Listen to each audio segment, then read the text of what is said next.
toutes et à tous, aujourd'hui nous allons transformer des petits hommes bêtes pour Blood Bowl en créatures pour Frostgrave, les Rangifers. Pour commencer, une base de figurines qui soit facile à transformer.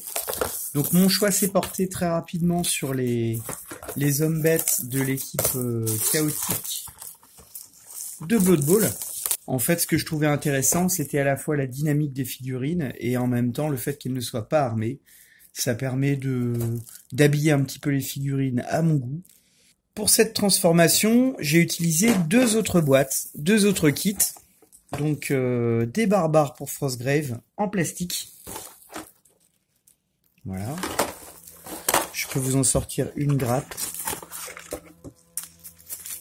Donc vous pouvez trouver ces grappes complètes sur eBay, puisque souvent vous avez des gens qui les achètent sans tout utiliser. Vous en avez une vingtaine dans la boîte. Un autre must, la boîte de cultiste Frostgrave. On la voit passer un peu partout, puisque elle est extrêmement polyvalente, notamment dans le fait qu'elle présente des mains ouvertes. Hop. C'est un kit qui s'adapte très bien, par exemple, à Linky Munda, Inky 28, tout ce qui est Inquisitor. Donc je vous montre par exemple ces petites mains là, ça c'est très intéressant. Vous pouvez créer vos propres mages à Frostgrave avec aussi. C'est bourré d'accessoires. Voilà. Alors pour gagner un peu de temps dans cette démonstration, j'ai commencé par ajouter en fait les mains des personnages qui sont dans les boîtes Frostgrave à mes petits hommes bêtes. Voilà, donc c'est des transformations très simples. Je préconise vraiment l'usage du plastique dans la transformation, puisque c'est ce qui va vous permettre de créer des variations rapides juste avec un cutter et de la colle. Première étape, l'assemblage. J'ai tendance à assembler toutes mes figurines d'un coup. Pour la démonstration, je vais prendre les figurines du reste de la boîte de Blood Bowl, c'est-à-dire des espèces de brutes là en armure, pour lesquelles je vais prélever les mains. Donc j'ai procédé exactement de la même façon avec les barbares Frostgrave. Première chose, je vais protéger mes doigts avec du sparadrap, ça c'est important pour éviter les coupures. Ça ne coûte pas grand chose et franchement je vous assure que si vous transformez souvent des figurines ou que vous sculptez, c'est indispensable de le faire. Ici une pince coupante, un scalpel bien aiguisé, un porte-mèche avec une mèche d'1 mm,2 mm, une tige en plastique qui correspond au diamètre de la mèche, un coupe-moquette, un cutter à moquette, ici de la colle contact, qu'on a déjà vu dans une précédente vidéo. J'utilise aussi un martyr en bois, donc ça évitera en fait de manquer de force en cas de coupe, on va dire, sévère. Je dégrappe ma figurine à la pince, en faisant attention à garder le côté plat de la pince vers la figurine. On va essayer quand même de préserver le maximum de matière. Voilà. Donc là ici on a des petits picots qu'on va pouvoir tailler directement sur le pouce grâce au sparadrap. Voilà. Je finis toujours en grattant comme ça m'évite d'avoir utilisé une lime. Donc une fois que j'ai repéré la pièce qui m'intéressait, ici c'est la main, je vais pouvoir la sectionner avec le cutter à moquette. Donc c'est un outil qui est assez dangereux s'il est mal utilisé. Par contre, si vous l'utilisez correctement, il est très sécurisant, puisque vous voyez qu'ici je vais pouvoir simplement poser la lame en faisant appui sur le martyr. Donc là je vais repérer la section du poignet, sachant que pour mes hommes bêtes j'avais fait exactement la même chose. J'appuie et ça se dissocie complètement. Voilà, une fois que cette main est dissociée, ce qui va m'intéresser, ça va être de pouvoir la remplacer par autre chose. Donc pour procéder ainsi, je vais percer avec mon porte-mèche sur la jonction du poignet.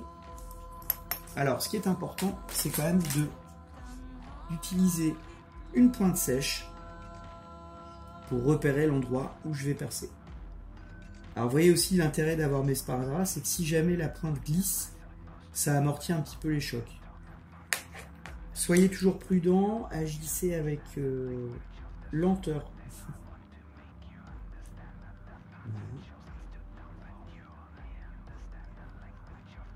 Puisque l'objectif c'est de faire de ce gros personnage un Goliath pour Necromunda.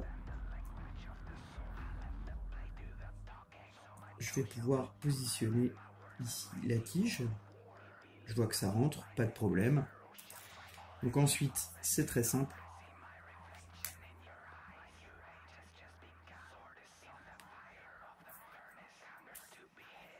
Vous pouvez utiliser exactement le même procédé pour les têtes, les jambes. Voilà. Hop, je positionne ma tige dedans. Je la tiens ainsi, avec deux doigts. Et là, je vais sectionner, avec ma pince de précision, la partie dont je ne veux plus.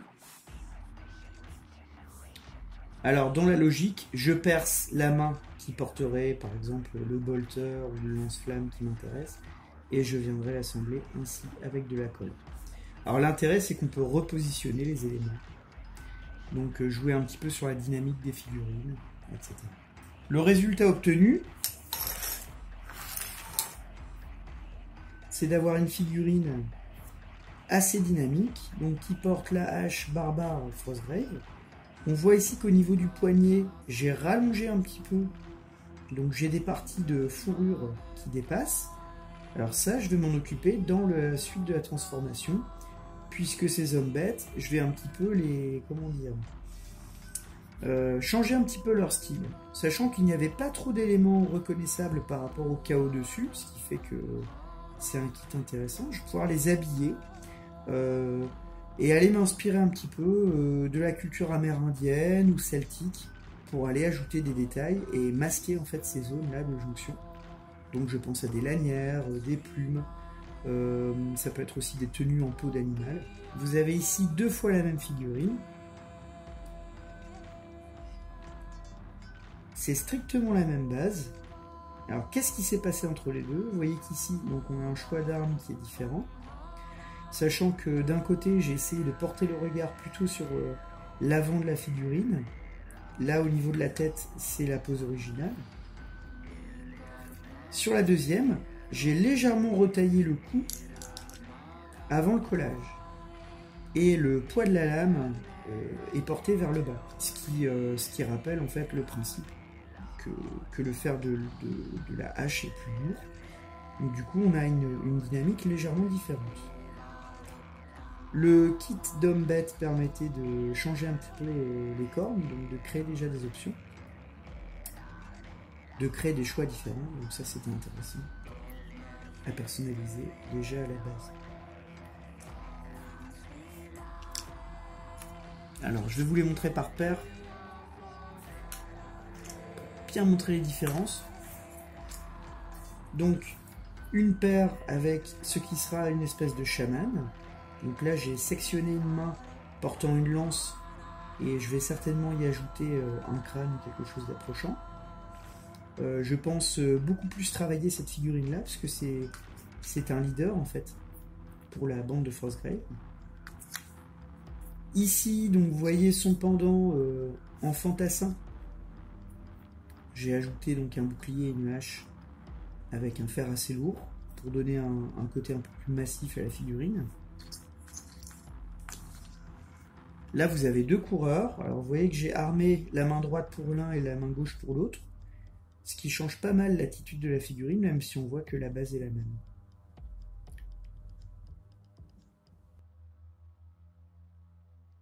Pour la dernière paire, donc un petit fantassin et puis un archer.